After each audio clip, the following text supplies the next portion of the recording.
Have you ever wondered how a single wrong number could change two lives forever? How one call, made in desperation at 2 a.m., could pull a billionaire out of his lonely mansion and into the heart of a broken home, and how a whisper, just one word, could make him stay. This is the story of a man who thought he had everything, and a woman who thought she'd lost it all. But that night, fate decided neither of them would be alone anymore. The city slept beneath a quiet drizzle, its lights blurred by rain streaking down high-rise windows.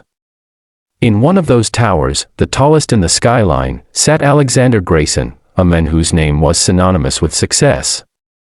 The youngest billionaire in the tech world, he'd built an empire from code and coffee-stained nights. But tonight, the glow from his 120-inch screen couldn't mask the emptiness inside his penthouse. He'd been staring at an email draft for an hour, a resignation from his own company. For months, he'd felt the weight of his fortune grow heavier, not lighter. His mother had passed a year ago. His fiancée had left shortly after, saying she couldn't love a man who only spoke in deadlines. Money had bought him everything except peace. Then, at 2:03 a.m., his phone buzzed. Unknown number. He almost ignored it. But something, a strange instinct, made him swipe to answer. Hello. His voice was low, cautious. On the other end was chaos, muffled crying, hurried breathing, a child's faint sob. Then, a trembling female voice. Please, please, come quick. He's not breathing. Alexander froze. I think you have the wrong number, he began, but before he could finish, she whispered again, broken, desperate, please, I don't know what to do. Then silence. He stared at the phone, his heart pounding. He could have hung up, called it a mistake, gone back to his empty bed. But something about her voice, that panic, that raw pain, tore through his chest. He didn't think.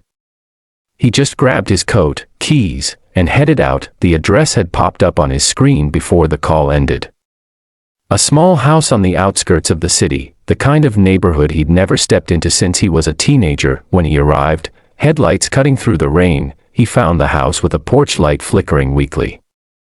He knocked once, then again, harder. The door opened, revealing a woman in her late 20s, drenched in tears and exhaustion. Her hair was tied in a messy bun, her t-shirt stained from holding a child who now lay motionless on the couch. Oh my God, Alexander breathed. What happened? She blinked through her tears. You're not the doctor? He hesitated. No, I got a call. I thought someone needed help.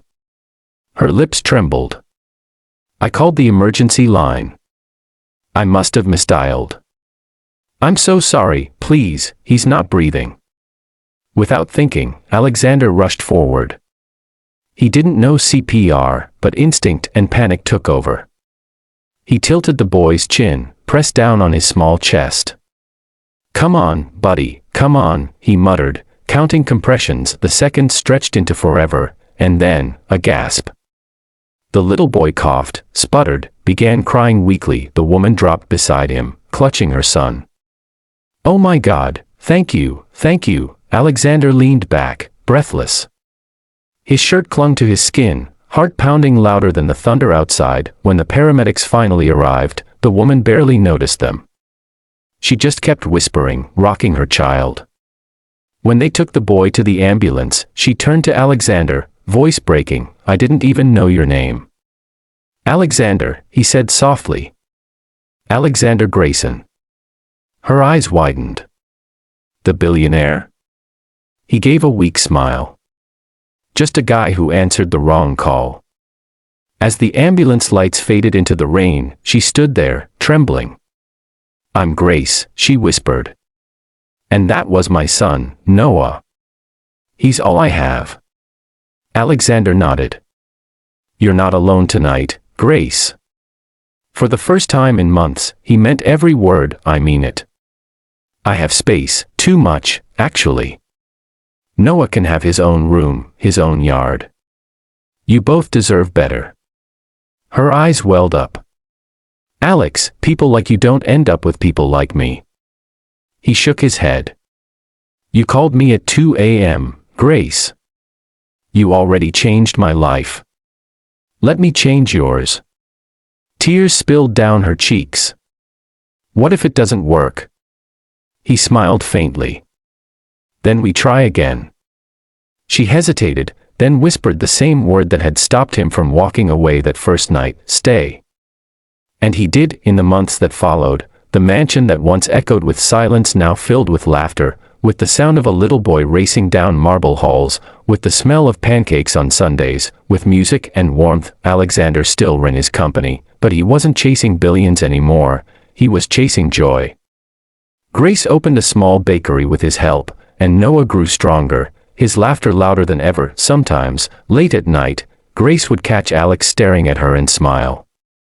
Still think it was a wrong call, she teased. He'd shake his head, pulling her close. No. It was the right one, I just didn't know it yet.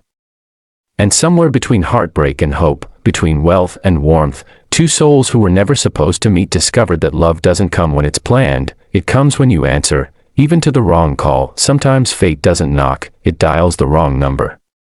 But if you have the courage to answer, you just might find the life you've been missing.